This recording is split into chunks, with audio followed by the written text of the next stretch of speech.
Assalamualaikum warahmatullahi wabarakatuh. Pagi ini petani baru belajar menjadi petani akan melaksanakan sholat Idul Adha. Monggo Bapak. Pak Bin. Monggo. Kita urung dilebok gigi nih. Baru tutanya nanti. Kira mbak tutup. Orang ditutup memang. Ini sahabat online saya, teman baik di online saya. Pagi ini kita melaksanakan sholat Idul Adha-nya di Lapangan Miri, Kecamatan Kismantoro.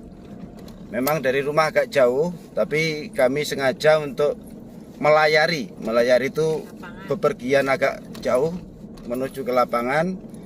Kenapa? Karena selaku pribadi saya juga warga Jublek, tapi selaku petani baru yang baru belajar menjadi petani juga warga Miri. Jadi saya menyempatkan untuk sholat Id di Lapangan Miri. Kebetulan keluarga semuanya suka karena di lapangan suasananya lebih Yahwi,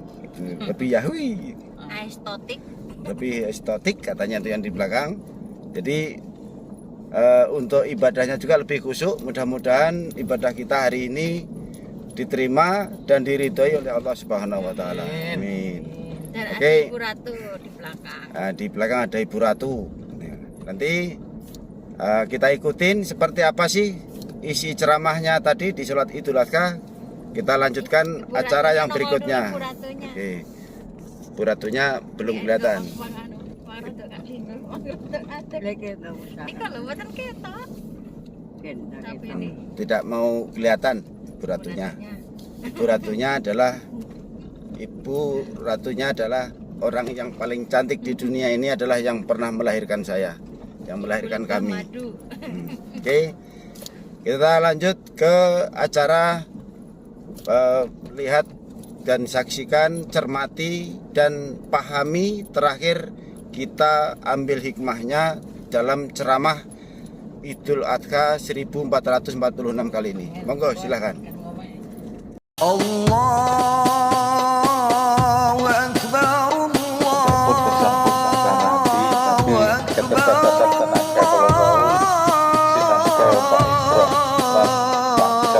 Akbar,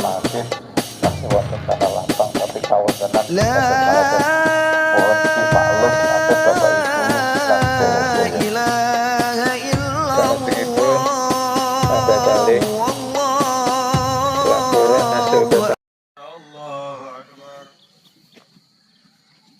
ilaha illallah.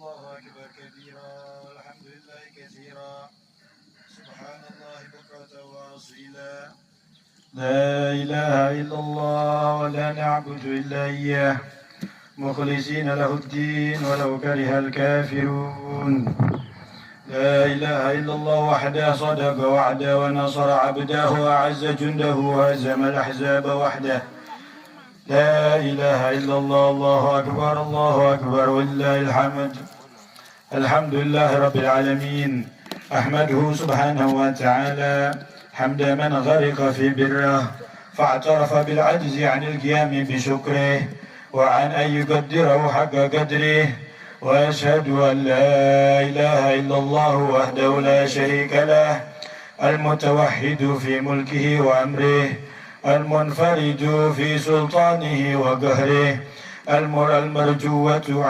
المرجوة عواطف إحسانه وبره المخشية سطوات بطشه ومكره وأشهد أن سيدنا محمدا عبده ورسوله الذي خصه الله برفعة ذكره وأيده بعزه ونصره وجعل الذلة والصغار على الذين يخالفون عن أمره صلوات الله وسلامه على سيدنا محمد وعلى أهل بيته الذين خصهم الله بإذهاب الرجز عنهم وأكرمهم بطهره أما بعد فيا عباد الله أوصيكم ونفسي بتقوى الله وقد فاز من اتقى وخاب من طغى. Ma'asyiral muslimin rahimakumullah. Apabila kita merenungkan sejarah ibadah yang dianjurkan pada hari raya Idul Adha, yaitu ibadah haji dan ibadah kurban, maka pantaslah jika kita katakan bahwa hari ini adalah hari Nabi Ibrahim alaihissalam beserta keluarganya. Siapakah yang pertama kali melakukan sa'i, berjalan menuju dari menuju Safa menuju Marwah sebanyak 7 kali, yaitu adalah Siti Hajar, yaitu istri Nabi Ibrahim alaihissalam. Siapakah yang pertama kali melempar batu jumrah? Dialah Nabi Ibrahim alaihissalam. Siapakah yang pertama kali berkurban? Dialah Nabi Ibrahim alaihissalam mengorbankan putranya Nabi Ismail alaihissalam.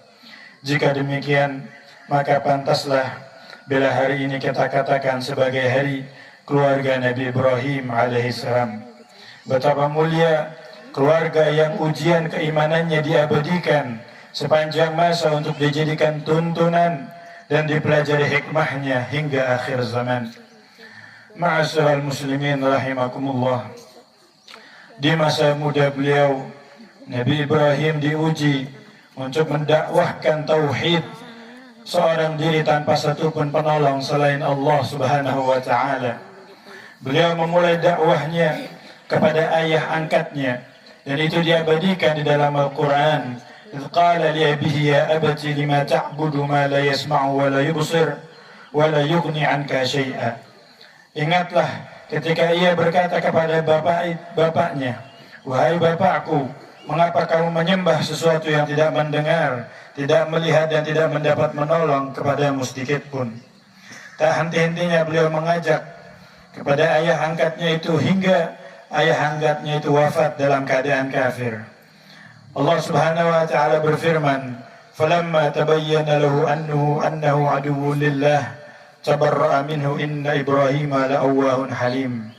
Maka tatkala jelas bagi Ibrahim bahwa bapak angkatnya itu adalah musuh Allah, maka Nabi Ibrahim berlepas diri daripadanya.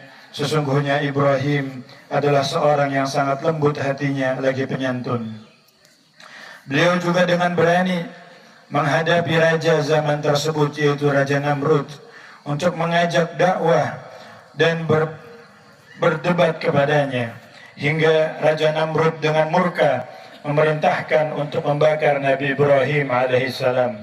Dan itu diabadikan di dalam Al-Quran, "Harriquhu wansuru alihatakum in kuntum fa'ilin."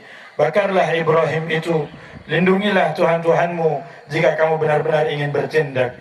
Ketika Nabi Ibrahim ingin dibakar, pertolongan Allah pun datang.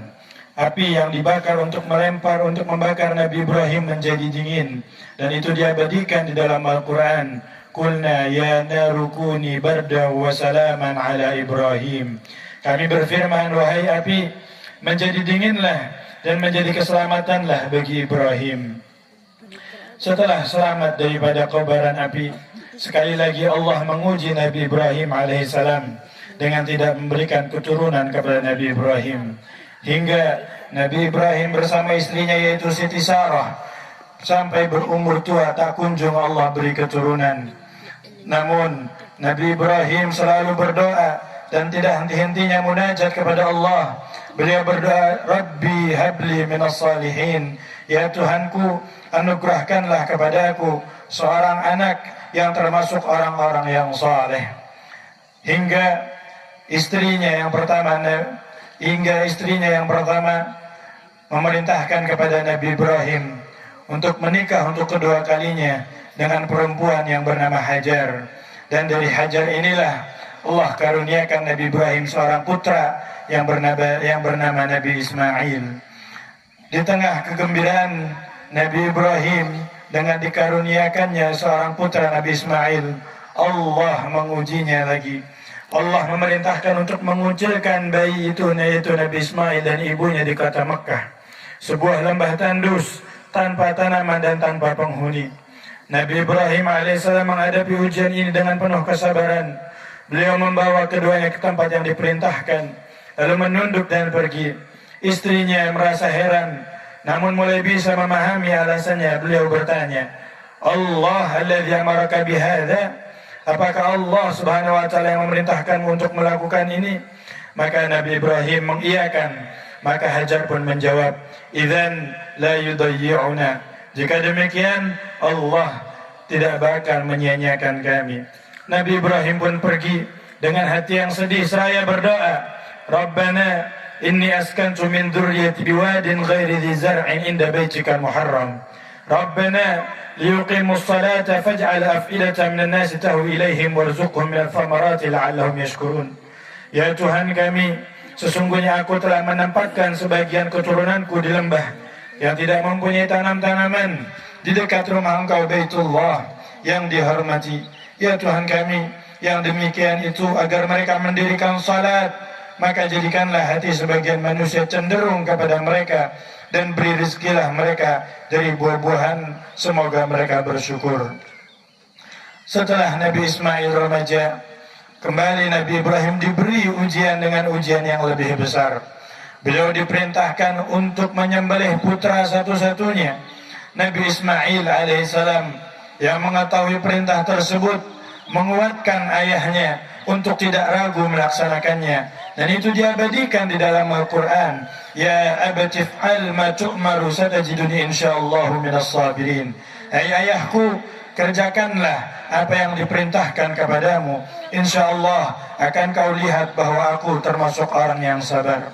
Di saat Nabi Ismail alaihissalam ditelentangkan untuk disembelih, datanglah pertolongan Allah subhanahu wa ta'ala, dan diabadikan lagi di dalam Al-Quran. Falamma aslama wa tallahu lil jabin wa nadainahu ayya Ibrahim qad sadaqta ar-ru'ya inna kadzalika najzil muhsinin inna hadza lahuwal bala'ul mubin wa fadainahu bidzibhin 'adzim.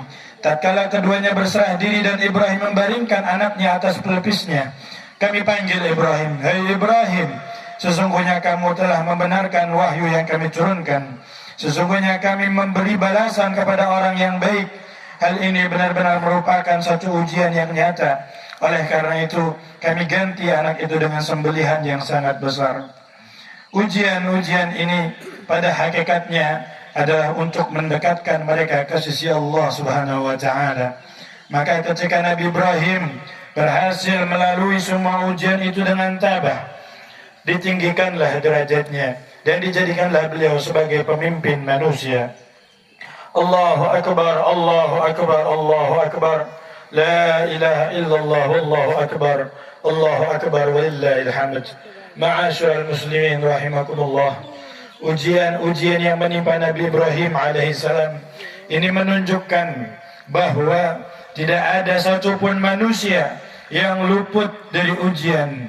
Allah subhanahu wa ta'ala berfirman, ahasiban nasu ayutraku ayyakulu amanna wa hum la yuftanun wa laqad fatanna alladhina min qablihim fala ya'lamanna Allahu alladhina sadaqu wa la ya'lamanna al-kadhibin. Apakah manusia itu mengira bahwa mereka dibiarkan saja mengatakan kami telah beriman sedang mereka tidak diuji?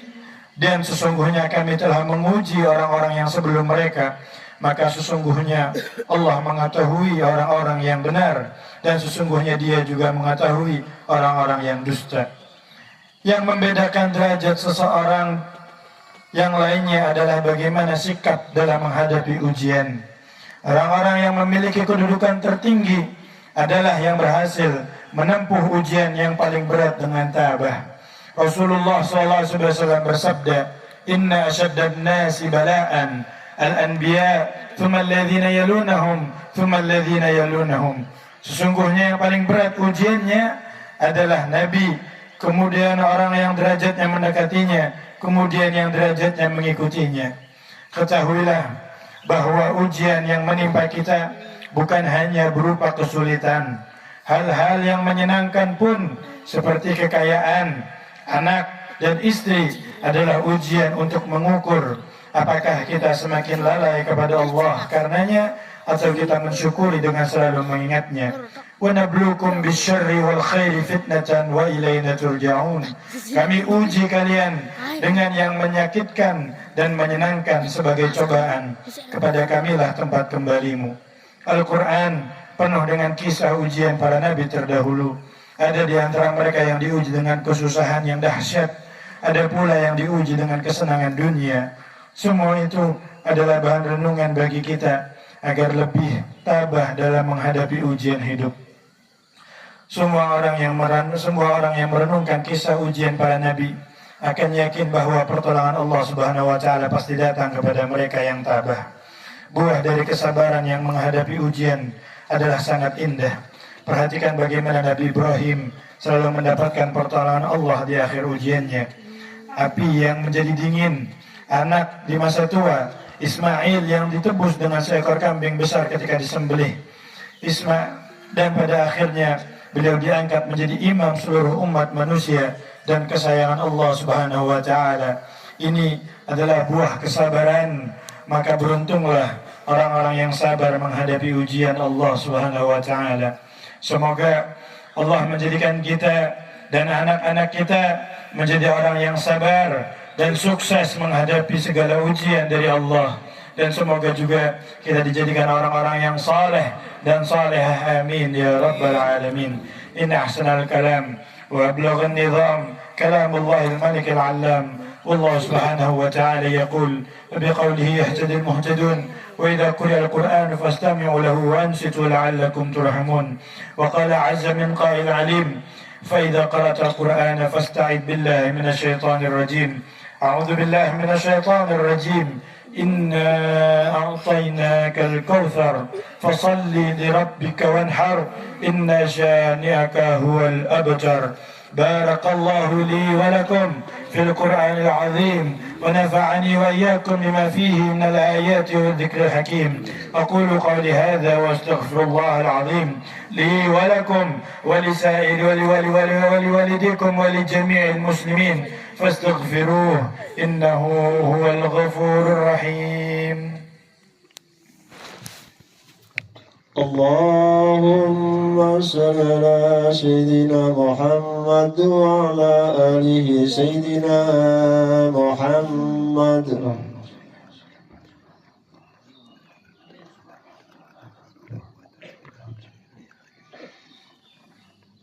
الله أكبر الله أكبر الله أكبر الله أكبر الله أكبر الله أكبر الله أكبر لا إله إلا الله والله أكبر الله أكبر ولله الحمد. الله أكبر كبيرا والحمد لله كثيرا وسبحان الله بكرة واصيلا. لا إله إلا الله وحده صدق وعده ونصر عبده وعز جنده وهزم الأحزاب وحده. لا إله إلا الله ولا نعبد إلا إياه مخلصين له الدين ولو كره الكافرون. الحمد لله الذي من علينا بالدين القويم وهدانا إلى الصراط المستقيم. وأشهد أن لا إله إلا الله وحده لا شريك له وأشهد أن سيدنا محمدا عبده ورسوله النبي الكريم الرؤوف الرحيم. اللهم صل وسلم على سيدنا محمد وعلى آله وأصحابه حق قدره ومقداره العظيم.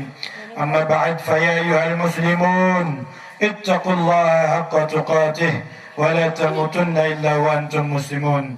عباد الله اعلموا أنه لا أنفع للإنسان في هذا الزمان من ثلاث خصال: الصدقة السر والإجهار والاستغفار آناء الليل وأطراف النهار وكثرة الصلاة على النبي المختار. فالصلاة عليه صلى الله عليه وسلم من أعظم القربات وأفضل الطاعات ومن أقرب الطرق الموصلة إلى رب البريات. فقد أمركم الله سبحانه وتعالى بأمر بدأ فيه بنفسه وثنى بملائكته المسبحة بقدسه وثلث بكم أيها المؤمنون من برية جنه وإنسه. فقال مخبرا وآمرا عليما: إن الله وملائكته يصلون على النبي يا أيها الذين آمنوا صلوا عليه وسلموا تسليما.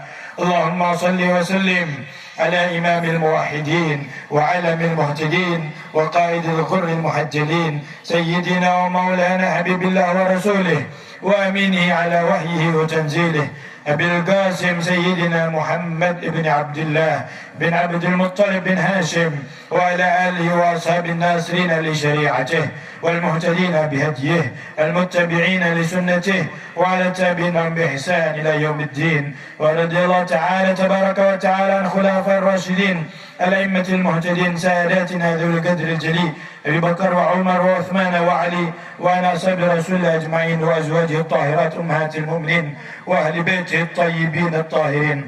اللهم اجعلنا بتذكيرك منتفعين ولكتابك وسنة رسولك متبعين وعلى طاعتك مجتمعين وتوفنا مسلمين والحقنا بالصالحين. اللهم أصلح ولاتنا وأمراءنا وكل من وليته شيئا من أمورنا وأمور المسلمين. اللهم استر عوراتنا وآمن روعاتنا وغزر أمطارنا وأرخص أسعارنا واشفي مرضانا وعافي مبتلانا وارحم موتانا وأصلح أحيانا يا أرحم الراحمين. اللهم اغفر للمؤمنين والمؤمنات والمسلمين والمسلمات الأحياء منهم والأموات إنك قريب مجيب الدعوات.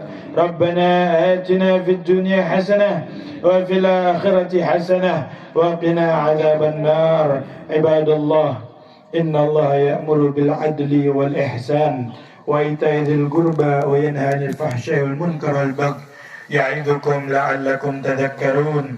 واذكروا الله العظيم يذكركم واشكروا له على نعمه يزدكم واستغفروه يغفر لكم ولذكر الله أكبر.